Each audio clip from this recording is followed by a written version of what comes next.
Believe it or not, North Korea says it has no HIV. Well, it's ostensibly understandable. Our leader also says his country has no prostitution, no pornography, no homosexuality, no toxic masculinity, no sexually transmitted diseases, but only a glorious future and infinite juche dignity. The kingdom proclaims itself as a clean socialist civilization, apparently so morally fortified that even bacteria know better not to cross the border.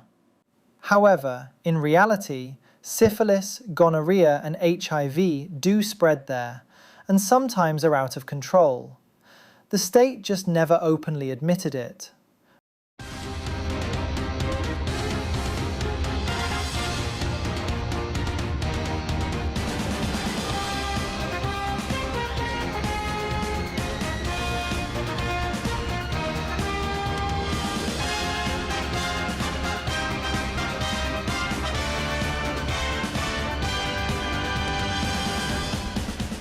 North Korea, like many other countries, sometimes attempts but fails to control disease.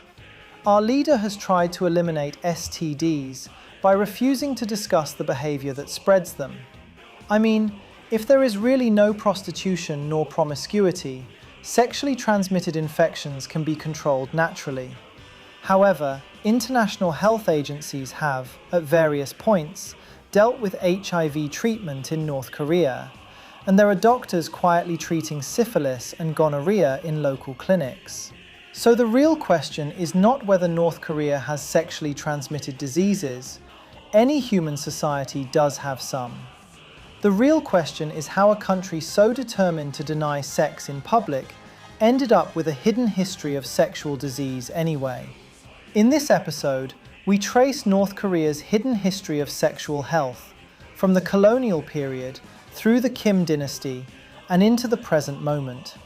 From blood samples taken from North Korean border crossers in China to epidemiological models built from fragmentary government disclosures, international aid records and defectors' medical histories, we piece together North Korea's secret medical record of sexually transmitted diseases. But before the show, it's time to pay tribute to our channel members. As you all see, this channel has no brand deal, so it's your support that allows us to spend an unreasonable amount of time reading academic papers that were never meant to be entertaining.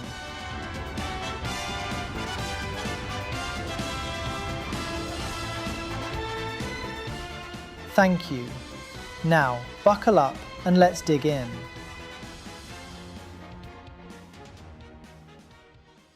Maternal and child health in North Korea is in a critical state, mainly due to a lack of infrastructure and the dire nutrition conditions within the regime. According to a report released by South Korea's Institute for Health and Social Affairs, North Korea's maternal mortality rate stood at 82 out of 100,000 women in 2017, up from 77 in 2008. It was due to a lack of medical facilities and transportation, which led to overbleeding and infections after giving birth. Picture this. A middle-aged North Korean woman stands at the Chinese-Korean border, her documents checked, her bag searched, her pulse rising. A nurse draws her blood, not because she isn't visually sick, but the North Korean government insists on testing any returnees for something it claims doesn't exist in the Juche land. The syringe and vials are hunting for syphilis, AIDS, and all those decadent germs of the dangerous outside world. She probably has done this before. A quick jab, a brief silence. Then she is waved back across the barbed wire into her Puritan country. If the results come back positive, she would get a quiet warning or forced treatment. Otherwise, if she can afford it, a discreet bribe to make the paperwork disappear. Vice versa. When North Korean migrant workers and expats enter China, a blood test is required as the entry screening under China's frontier health and quarantine law. Since nobody can run a transparent national prevalence survey inside the country, researchers are forced to reconstruct reality from the people who manage to cross a border and submit to a blood test. It is epidemiology at the border checkpoint. Therefore, the most useful studies did not come from inside North Korea, but from the city of Dandong, the biggest Chinese gateway for North Korean travelers. Researchers analyzed the medical screening records of 18,494 North Korean nationals entering China between 2015 and 2017. These were not opinion surveys or whispered anecdotes. These were actual entry health examinations, including laboratory testing. For syphilis, the researchers used standard serological methods, meaning the study reveals the secret itself without asking people to confess. The study actually identified 57 cases of active syphilis alongside other infectious diseases, and noted that syphilis incidence increased over the study period, and the disease is on the upswing back home. Labor workers made up the overwhelming majority of those screened, and the pattern was especially notable among working-age adults. Most of the infected cases were in women aged 30 to 50. Why? Likely because they include many of the women engaging in informal trade and sex work during and after the famine years. These are the wives, mothers, and market vendors who had greater exposure to risky situations to keep their families fed. Their higher rates of infection suggest that syphilis is not just an urban elite issue, but a common woman's burden in North Korea's struggling economy. In North Korea, syphilis had spread widely enough to cause panic at high levels in the 2000s. A North Korean health official, speaking anonymously, admitted that authorities were alarmed by the spread of syphilis around 2011. The creation of local STD examination offices that year was largely a response to syphilis cases popping up across the country. Besides syphilis, gonorrhea is another trouble and tends to cause more obvious symptoms, especially in men. In the kingdom, gonorrhea earned the euphemism, the military disease, thanks to its prevalence among soldiers. When there were reports that generals and officers needed another batch of penicillin, it was gonorrhea running rampant due to informal relationships between officials and female soldiers. One can imagine the unspoken crisis meetings within the People's Army. Stern-faced commanders discussing an enemy within that they cannot eliminate with guns and missiles. In a darkly comic turn, the North Korean army, famous for drills and parades, had to divert resources to secure shipments of antibiotics to clean up an outbreak of the clap. The situation got so notable that even Radio Free Asia, often focused on human rights and politics, carried the story of North Korea's gonorrhea troubles. Then, there is chlamydia, often dubbed the silent STD, which has undoubtedly also made itself home in the People's Republic. Chlamydia infections often have mild or no symptoms, especially in women, yet they can cause infertility and chronic pain. Without lab tests, a luxury that North Koreans rarely could afford, chlamydia typically goes undiagnosed. It likely piggybacks on the transmission routes. We only know it's there because when defectors reach the outside world and undergo medical exams, a portion are found to have it, which they were often unaware of. For instance, doctors in Toronto who examined North Korean refugees reported finding both chlamydia and syphilis cases among the new arrivals. This is further backed by defector health studies in South Korea. Detecting HIV is even trickier because the evidence is thinner and the stigma is much stronger. For decades, the DPRK officially insisted it had 0 cases of HIV. AIDS was portrayed as a plague of the decadent West, a consequence of promiscuity, homosexuality, and drug abuse, all things that never ever existed in socialist Korea. State media occasionally touted North Korea's AIDS-free status with self-congratulatory pride. Even at one point, the health officials went nuts and declared victory against AIDS. In 2015, during a deadly MERS virus outbreak elsewhere in Asia, Pyongyang claimed to have invented an injectable cure-all called Kumdang-2 that could prevent and treat MERS, Ebola, SARS, and yes, HIV. According to official propaganda, this wonder drug derived from ginseng and rare earth metals was proof that North Korean science had beaten what the outside world could not. It was as if by claiming a cure for AIDS, they could reinforce the fiction that AIDS was never a threat to begin with. And there is the usual silence in North Korea's own medical literature. A peer-reviewed review of 2,792 articles from 3 North Korean medical journals published between 2012 and 2016 found that infectious disease research was overwhelmingly focused on tuberculosis, malaria, and parasitic diseases, often with a noticeable reliance on traditional medicine, itself a useful clue about shortages in modern treatments and diagnostics. So, North Korea does not publish open, reliable HIV reports, which means outside estimates often have to be modelled rather than cleanly counted. UNAIDS explains that in data-poor settings, national HIV estimates are built from repeated prevalence studies where available, case reporting, antiretroviral treatment data, and a stack of assumptions large enough to be statistically significant.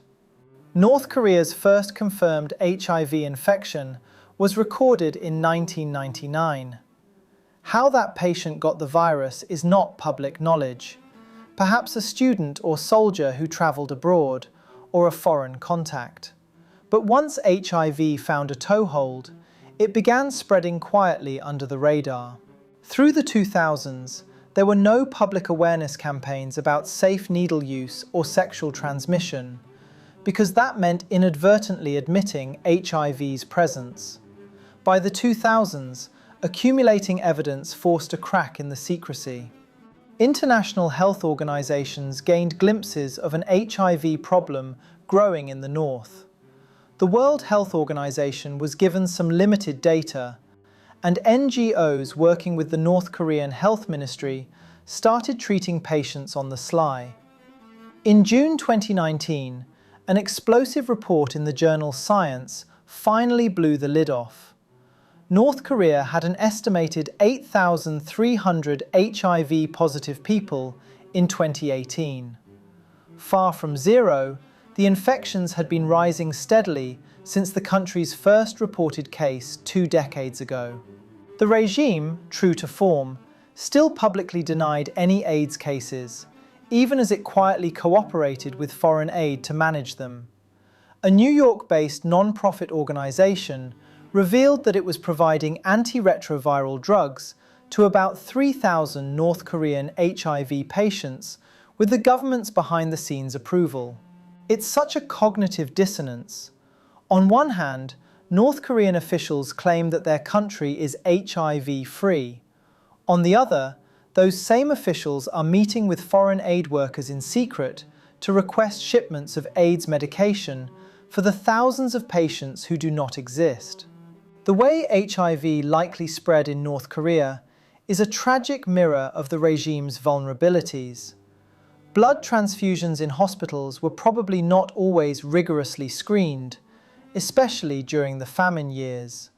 Injected drug use is not openly discussed in North Korea, but there have been reports of surges in methamphetamine use. Or perhaps, clinic patients used shared needles since they cannot afford disposable ones. By most accounts, sexual transmission is the main concern. The same factors driving syphilis and gonorrhea also create risk for HIV. Particularly concerning is the overlap. Someone with an untreated STD like syphilis has open sores that make catching or spreading HIV much easier.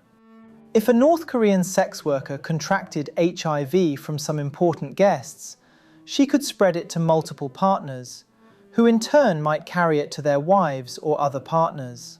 With no testing and no awareness, such an epidemic could smolder for years entirely undetected. International experts warn that North Korea could be on the brink of a larger HIV outbreak. Think about it. Limited diagnostic capacity, limited treatment, social stigma, risky behaviors, and an utterly uncooperative government. The regime's strategy so far has been to keep HIV-positive people out of sight, perhaps quarantining some quietly, giving medical care to some others, and preventing new infections by screening travelers. Every North Korean worker sent abroad for construction or labor is tested upon return for HIV. The screening strategy is not wrong, but as North Korean defectors' health checks in South Korea and elsewhere have shown, the virus is already circulating inside the country. You can't build a wall high enough to keep out a disease that has been spreading via intimacy and blood within the country. North Korea has found the cure for cancer, AIDS, Ebola, and just about everything else. Or at least that's what they're claiming. Apparently a type of ginseng grown in rare earth molecular fertilizer can prevent different malignant epidemics. It's called kumtang-2, and it's injected into your body with a needle. The story was originally picked up in South Korea, where they're experiencing their own current deadly outbreak of MERS, Middle East Respiratory Syndrome. All the current struggles bring us to the historical question of how we got here. Long before the kingdom came, the Korean peninsula already had a disturbing history of STDs. Since the late 19th century, syphilis and gonorrhea had arrived unwelcomingly from colonial officers. Japanese rule turned traditional society upside down by legalizing prostitution in 1916. Japanese-run brothels sprang up across the country, serving both soldiers and laborers, and quickly became hotbeds of infection. By the 1930s and 40s, Korean cities under colonial rule saw rising rates of venereal diseases. Public health was hardly a priority in an occupied Korea. As long as the imperial army was serviced, the issue was swept under the tatami mat. When World War II ended and Korea split into North and South, both new governments inherited this transmissible legacy. The South, occupied by American forces, faced an explosion of brothels around US military bases. It was practically a continuation of the old imperialist problem under the new imperialist management. The North, in contrast, took a radically different approach. Kim Il-sung's fledgling People's Republic framed prostitution, promiscuity, and STDs as capitalist evils that would be purged in the new classless society. In the early years of the country's founding, North Korea's official line was that STDs should be eliminated in a properly socialist nation. They shut down the brothels, promoted revolutionary virtue, and imperialist disease would disappear with the stroke of a pen, or so they thought. In the 1950s and 60s, while the South grappled with Camptown sex trade, the North imposed near-Victorian standards of chastity on its people. Publicly, there was zero tolerance for bourgeois immorality. Not only did they outlaw prostitution, but premarital sex became culturally taboo. They launched national moral campaigns extolling sound collectivist living. Supposedly, women were to be chaste comrades, men were to be devoted soldiers of the revolution, none of whom, of course, would ever visit a prostitute or stray from marital bed. Anyone caught in illicit relations faced severe punishment as an enemy of socialist values. The state even redefined the meaning of romance, urging young couples to channel their passions into labor and loyalty rather than lust. In theory, these measurements should have strangled any chance for STDs to spread. The only abnormal time was probably the Korean War, which likely introduced a new wave of sexual contact and disease as hundreds of thousands of foreign troops passed through the peninsula. With war comes chaos, and with chaos often comes sexual exploitation and prostitution, even if unacknowledged. And of course, beneath the ideological purity, human nature and necessity still lurked. Even in the glorious 1960s, rumors persisted of isolated cases of special illnesses being quietly treated in Pyongyang's hospitals. The dermatology ward, officially for skin problems, occasionally handled ailments that looked very much like syphilis rashes. As a self-dignified socialist country, the Kim regime's priority was image. So, if they couldn't build a socialist paradise without syphilitic soldiers or promiscuous girls, at least they can pretend no such problems exist. Patients might be told they had ordinary skin infections and should avoid certain intimate behaviors. Still, compared to the later chaos, the early decades of the DPRK were relatively successful at public health. Borders were sealed, foreign travel was rare, and the population lived under strict social controls. Unlike the South, with its influx of foreign troops and tourists who brought all sorts of germs, North Korea had very few outsiders bringing in new infections. Decades of socialist education and a closed border had created a strong cultural stigma about STDs. In a land where your private problems are public business, catching an STD was seen as a profound moral failure. One defector recounted that in his youth, catching an STD is considered one of the most humiliating things that could happen. People would rather suffer in silence than seek medical help. Syphilis wasn't viewed simply as an infection. It basically meant social ostracism, punishment from authorities, and even a black mark on one's family songbun classification.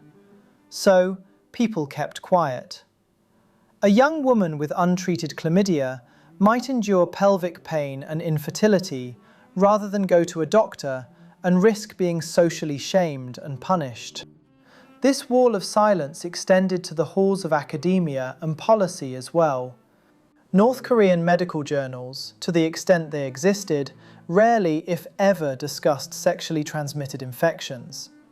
As we mentioned, from 2012 to 2016, North Korea never printed a single academic article on syphilis or gonorrhea, as if STDs had been erased from official research topics.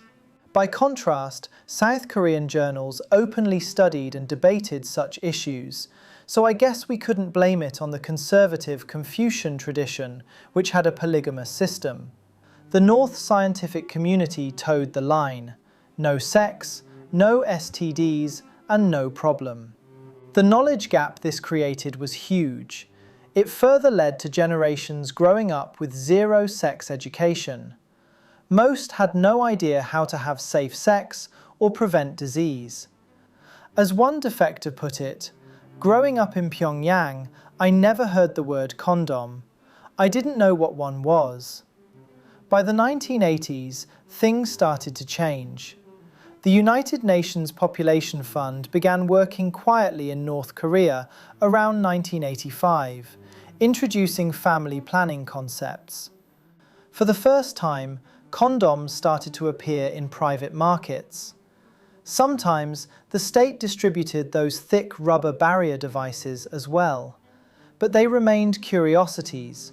Most citizens didn't know what to do with them. One anecdote tells of schoolboys in the 1990s who found a cache of condoms and, never having seen such things, gleefully blew them up like balloons in the schoolyard. To their eyes, these were just funny, shiny toys. Only years later did they realize they'd been literally playing with birth control. In North Korea, the basics of sexual health were completely missing from public knowledge. And into that void, diseases might creep very easily. In the 90s, the Soviet Union collapsed, and a series of natural disasters plunged North Korea into an economic death spiral. The Great Famine, dubbed Arduous March, killed hundreds of thousands and shattered the state-run food distribution system.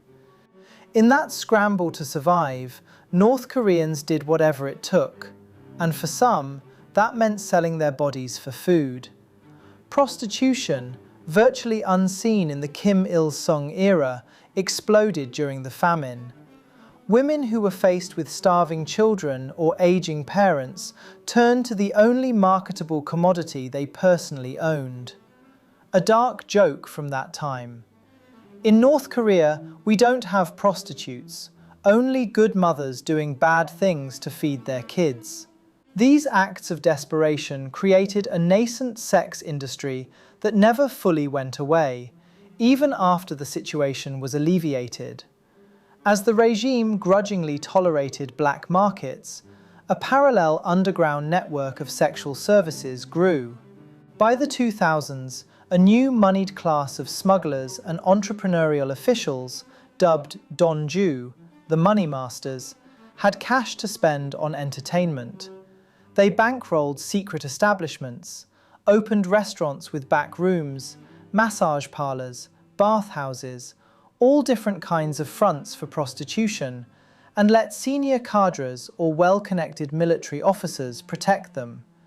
Pyongyang even developed an underbelly of high-end call girls, catering to elites and prosperous traders. One can imagine lavish secret parties where officials clinked glasses of imported whiskey, enjoying the very thing they publicly denounce. At the same time, out in the provinces and the border zones, lower-end prostitution thrived. Towns near the Chinese frontier like Sinwiju became boom towns for cross-border trade, and North Korean women were part of the commodity flow.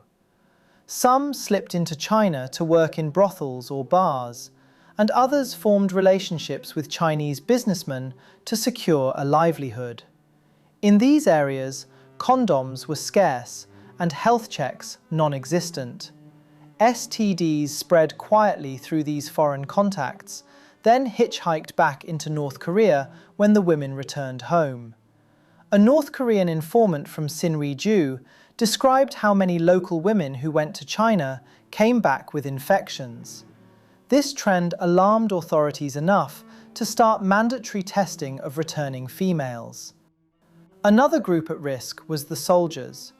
The DPRK military is massive, and many soldiers, posted far from home and desperate for money or food, engaged with prostitutes or local women trading sex for favors.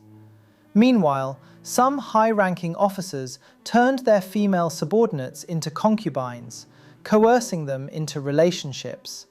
It essentially brewed into the gonorrhea crisis among military units that we mentioned earlier. It's darkly comedic in a way. Men who tout revolutionary discipline by day, quietly dosing themselves with antibiotics by night after indulgences that are supposedly non-existent. The statistics show that the overwhelming majority of North Koreans who defect are women. Secondly, the majority of them are being trafficked into China. They try to escape from their captors, but they get caught. The women are beaten over and over again. Often they get locked up in a room for days. Kang Soo-jin has hours of tape to prove it. Since 2006, she's interviewed dozens and dozens of women who escaped from North Korea only to find themselves caught in a bride trafficking web. Faced with a worsening problem, North Korea's leadership had a dilemma. Sure, there is an ongoing public health crisis, but openly addressing it would destroy the myth of a morally pure nation. To keep people's pride and the leader's face, they decided to attack the diseases covertly while keeping the propaganda intact. In the early 2000s, Kim Jong-il quietly launched nationwide initiatives to handle the STDs. According to defector reports, in 2002, Kim Jong-il ordered mandatory STD testing across the country. One can imagine the shock and confusion this decree caused on the ground. Ordinary citizens, who had never even been taught about sexually transmitted infections, were suddenly being herded into clinics to have their blood drawn and their privates examined by white-gloved doctors. The process was likely terrifying, not only for the embarrassment, but because people knew something must be terribly wrong for the state to suddenly care about secret illnesses. It's said that in this 2002 campaign, many who tested positive were treated quietly if medicine was available, and those caught in prostitution faced harsher consequences. The regime, true to its Juche self-reliance, rejected offers of help from international health groups, insisting that venereal disease was a problem of capitalist countries. Admitting needing help would mean admitting the existence of the problem, which was ideologically unacceptable. Behind the scenes, Pyongyang's Ministry of Public Health expanded capacity to handle the influx of patients. By 2011, the situation had escalated enough that health authorities reportedly opened various special STD prevention offices. These offices were tasked with administering exams and even vaccinating local residents. Well, there is no vaccine for syphilis or gonorrhea, of course. Probably they did the preventive antibiotic injections or therapeutic shots of penicillin. The fact that they made dedicated offices was remarkable, but don't get it wrong. Kim Jong-il's government still kept all of this firmly under tight control. No public campaigns about safe sex were launched on the airwaves. No school curriculum was revised to teach youths about STDs. Instead, the stigma stayed strong, and the effort stayed secretive. How effective was this? It's hard to say, likely only partially. The very nature of STDs is that you can't police them like average contraband, such as drugs or counterfeits. If two adults choose to have risky sex behind closed doors, the virus or bacteria will do their thing, oblivious to the Juche ideology. The North Korean approach caught some cases and helped some patients, but it didn't stop the root causes: widespread ignorance, growing prostitution, and a crumbling healthcare system. By the end of the 2000s, sexually transmitted infections had seeded themselves throughout the population, from elite circles in Pyongyang to remote farming villages. PRK, where the people are considered as the most precious beings, all medical treatments and services ranging from medical examination to dispensing medicine are free.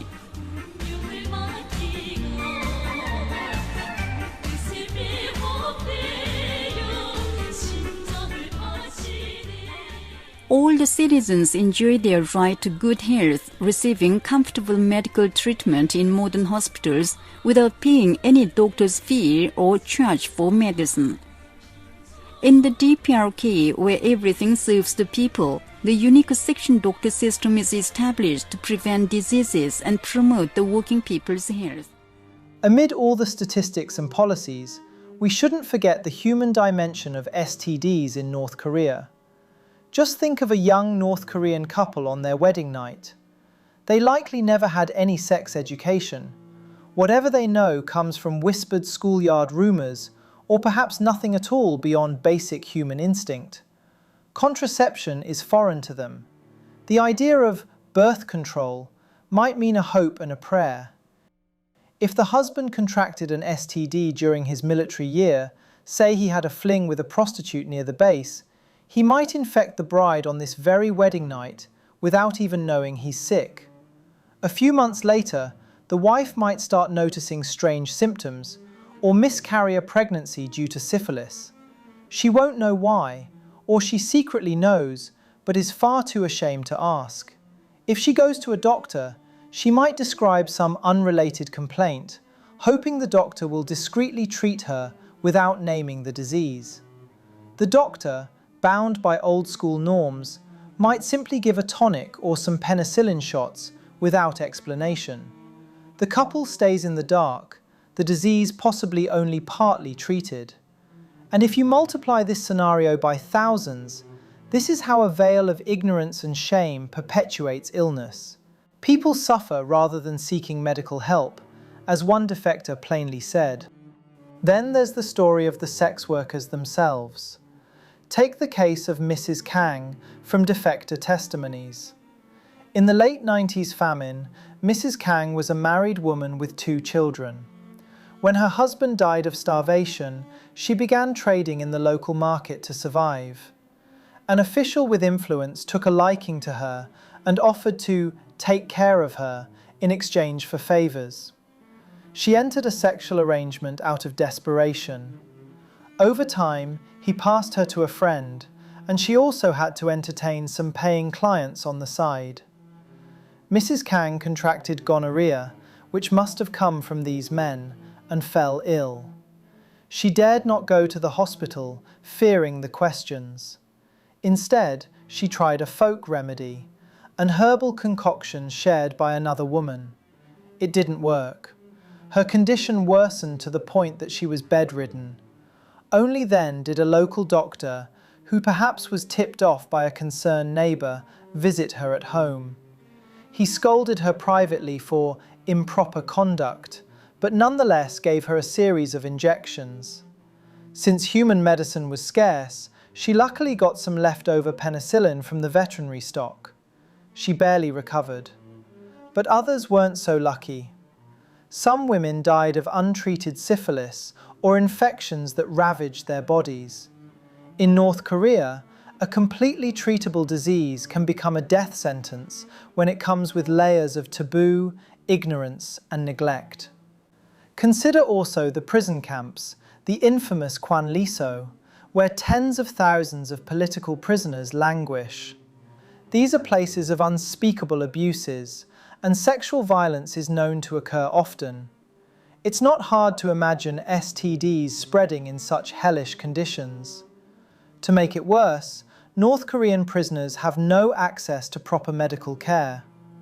A woman in a camp who contracts from a guard's assault might never be treated at all. The infection might progress, causing chronic pain and even systemic breakdown. It simply becomes another layer of suffering in the gulag. The spread of venereal disease in these hidden corners remains a forever dark secret, one that likely goes unrecorded, but not unrealized by those enduring it. Meanwhile, North Korea is a classed, classless system. The infamous Songbun system categorizes people based on family background and political loyalty. If you're from a high-status household and you got infected by something, your experience will vastly differ from someone of low status. A Pyongyang elite who picks up syphilis after a night of raving can quietly access the best care available. He might discreetly obtain imported antibiotics through contacts, or be treated by a trustworthy doctor who keeps secrets. In contrast, a rural farmer with the same disease could be too afraid to even admit it, and even if he did, he might be dismissed as morally corrupt and left to suffer alone. The state's resources, limited as they are, tend to favor the loyal core class and military cadres. It has nothing to do with one's moral standing, but is entirely dependent on one's loyalty to the Kims. The most disturbing example of class privilege should be the pleasure squad, Gipumjo, created and controlled by the ruling Kim family. For decades, the Kims reportedly hand-picked young women, often teenagers educated in music and dancing, to serve as entertainers and sometimes sexual companions for the leadership circle. These women, drawn from revolutionary families, have their loyalty guaranteed and will undergo rigorous vetting. Defectors say they had to do invasive medical examinations to verify virginity and check for any diseases before being admitted to the pleasure groups. In effect, the regime ensured that the girls provided to high officials were completely STD-free, protecting the elites from the root. It is so grotesque in a way that women are treated as disposable, medically screened like livestock to safeguard male officials' health. Meanwhile, those same officials might frequent local parlors with far less oversight, putting lower-class women at risk. The Songbun system also influences who ends up in situations likely to spread STDs. The women who turned to prostitution during the famine were often from the poorer, wavering, or hostile classes, those without powerful connections or party ranks. Conversely, The clients who could pay were frequently cadres or black market profiteers, often men of higher status. Thus, the flow of infection often ran from upper-class men to lower-class women, and then back into the families of those women or the common soldiers. A colonel in the army might infect a village girl, and she, in turn, might pass something to another local man to whom she later marries, and so on. Of course, it could go the other way too. A working man visits a hidden brothel run by an enterprising cadre's wife and catches something that he takes back to his humble town. But no matter the direction of the transmission, the received treatment and outcomes diverge. That general can recover fast. The poor citizens, at best, can secure some smuggled drugs on the black market. Rural clinics often have next to nothing, perhaps a stethoscope and some ginseng herbal tinctures, or perhaps that miracle Kumdang 2 drug with claimed effects of curing every disease. The fundamental paradox in North Korea's battle with STDs is that you cannot fight something you never even admit exists. Public Health 101 says education and transparency are key to controlling communicable diseases. But North Korea's political calculus emphasizes secrecy and public image over transparency and public safety. So they attempt a kind of silent, top-down control. Identify infections through secret tests, offer quiet treatments, and hope that will suffice. Unfortunately, STDs thrive in silence. By the time an outbreak becomes visible to authorities, it's usually well established. So, what would an effective anti-STD campaign in North Korea look like? It would involve mass education about sexual health, distribution of better quality condoms, destigmatizing testing and treatment, and tackling the root causes, like reducing poverty. But almost none of those steps are palatable to the regime. Sex education? That would mean candid talk about intercourse and protection, which the regime fears could corrupt youth or encourage impure thoughts. Distributing condoms widely? That implies you expect people to have premarital or non-reproductive sex, a corrupted idea to many party elders, and likely worsens the ongoing population crisis. Admitting there's a prostitution problem? That cuts against the claim that North Korean women are chaste and virtuous under the utopian socialist system. Addressing abuses in the military? That would mean publicly acknowledging officers' misconduct, and it will never happen in a country where the army is praised and glorified. Instead, the regime opts for half measures and blames China. Condoms do exist, but under wraps, mostly available in private markets for those in the know, often smuggled from China. There are odd workarounds, like the mandatory STD tests for border crossers introduced in 2019. The state basically said, "We won't tell our people we have STDs here, but we'll treat everyone coming from China as biohazards to be screened." The state could not admit the disease was domestic, so it treated infection as if it were an illegal import, like South Korean dramas or unsanctioned rice cookers. A prostitute in a border town infecting local clients will not be stopped by testing travelers at customs. That logic runs deeper than disease policy. North Korea's political system depends on a fantasy of moral hygiene. There is no prostitution because socialism has abolished it. There is no sexual violence because officials are presumed to embody revolutionary ethics. Human Rights Watch's interviews with 54 North Koreans who left after 2011, plus 8 former officials, tear straight through that fiction. They describe sexual coercion and abuse by police, market officials, prison guards, interrogators and soldiers, especially against female traders after the famine.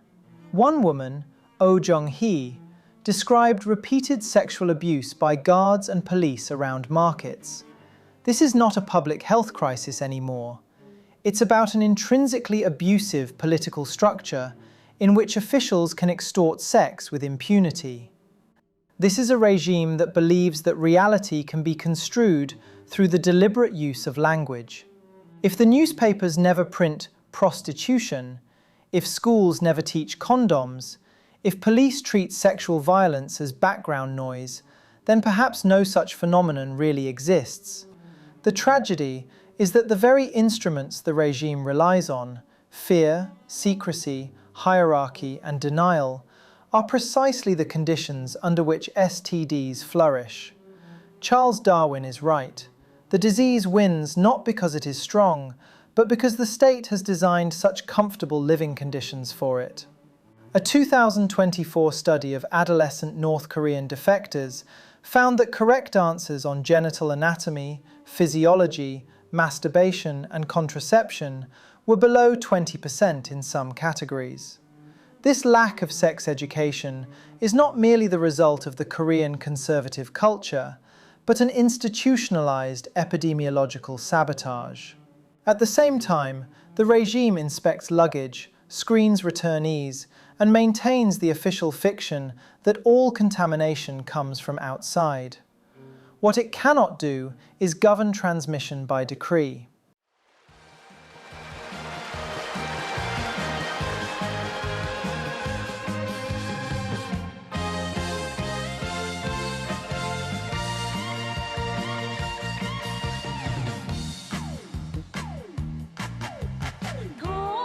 In the end, the story of STDs in North Korea is a microcosm of North Korea itself, a conflict between the dream of absolute control and the chaos of real life.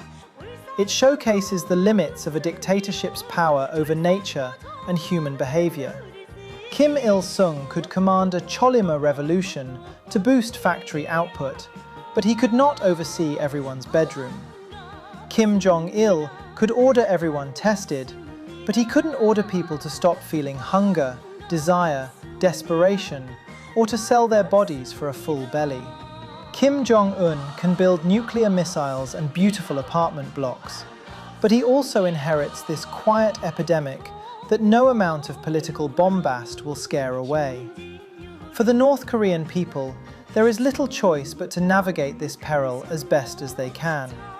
A few more are learning about condoms and hygiene now, especially those with access to smuggled information.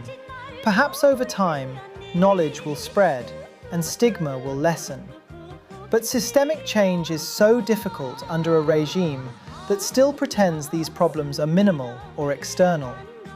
The hyper-controlled society remains, in many ways, helpless against the very diseases it pretends do not exist. There is a poignant Korean proverb, covering the sky with your palm, meaning trying to hide the truth that is too big to hide. North Korea's handling of STDs is exactly that.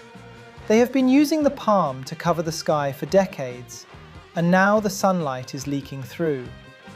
One day, when the Korean peninsula is reunified and the classified docs are declassified, we may learn the full extent of what happened, the true prevalence rates, the lives lost to what should have been minor illnesses, and the internal debates among officials over how to respond. It will likely be a sobering read. Until then, we rely on glimpses and whispers, a defector's recollection of clandestine shots, a report of an AIDS patient receiving meds from abroad, a border guard admitting prostitutes roam his city. Piece by piece, they form a mosaic of a society in denial, where transmissible disease thrives in the dark. North Korea's leaders have always feared invaders, be they foreign armies or foreign ideas. It's grimly fitting that some of the most successful invaders have been the tiniest of organisms, hitchhiking in through those cracks that repression and isolation could never fully seal.